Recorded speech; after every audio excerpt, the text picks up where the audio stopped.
నమస్కారం అండి. Happy morning to all. ఈరోజు ఒక స్టోరీ చూద్దాం మనం. ఏంటంటే ఒక అడవి లోపల అన్ని సాధు జంతువులే ఉన్నాయంట.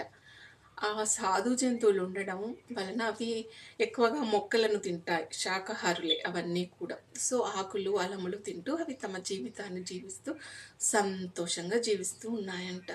అయితే మొత్తం శాకాహారులే అవడం వలన వీళ్ళ సంతతి పెరిగిపోయింది. పెరగడం వలన క్రమంగా వీటి జాతి పెరిగి అడవి అంతా చెట్లు మొక్కలు వాటి ఆకులను కోల్పోవడం వలన వాటికి కిరణజన్య సంయోగ క్రియ జరగకపోవడం వలన మళ్ళీ ఆహారం చేసుకోకపోవడం వల్ల మేఘాలు రాకపోవడము, వర్షాలు కూడా ఆగిపోయాయంట. క్రమంగా మొక్కలన్నీ ఎండిపోవడం వలన అడవి లోపల ఇంకా జంతువులకు ఆహార కొరత ఏర్పడిపోయింది.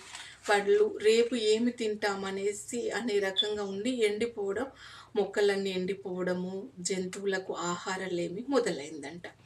ఈ సమయం లోపల ఒక పులి అనుకోకుండా ఆ అడవిలోకి ప్రవేశించింది.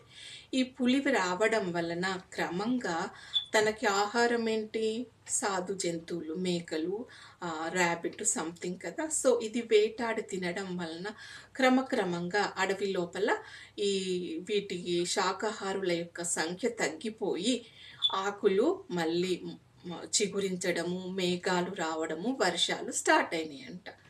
అంటే ఏంటి చెప్పండి, అంటే ఈ ఆహార చైన్ అనేది చాలా ఇంపార్టెంట్. కేవలం శాకాహారులు ఉన్నా కూడా దానివల్ల ప్రకృతి సమతుల్యత దెబ్బతింటుంది. మాంసాహారులు కేవలం ఉన్నా అది ప్రాబ్లమే. సో శాకాహారులు మాంసాహారులు రెండు కూడా ఉండాలి. అదేవిధంగా సమాజం లోపల కూడా సాధు వ్యక్తిత్వం కలిగిన వాళ్ళు ఉంటారు, సింహం లాంటిది పులి లాంటి వ్యక్తిత్వం కలిగిన వాళ్ళు కూడా ఉండాలి. అప్పుడే ఈ అవినీతి రాజకీయాలు ఇవన్నీ కూడా అంతమైపోతాయి. లేదంటే హిట్లర్ పాలన మళ్ళీ కొనసాగుతుంది. అది కూడా సమాజ పతనానికే దారి తీస్తుంది.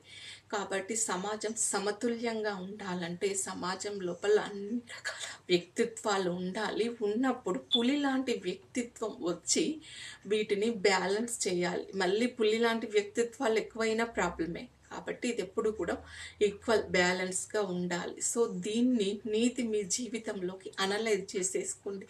దీని లోపల ఇన్ డెప్త్ మోరాలిటీ ఉన్నది. ఇదేంటనేది మీరు గ్రహించగలిగితే లైఫ్లో సక్సెస్ అవుతారు. సో ఇది ఈరోజు story. Thank you so much. మీ Manjula Tumma. Have a nice day. Take care. Bye.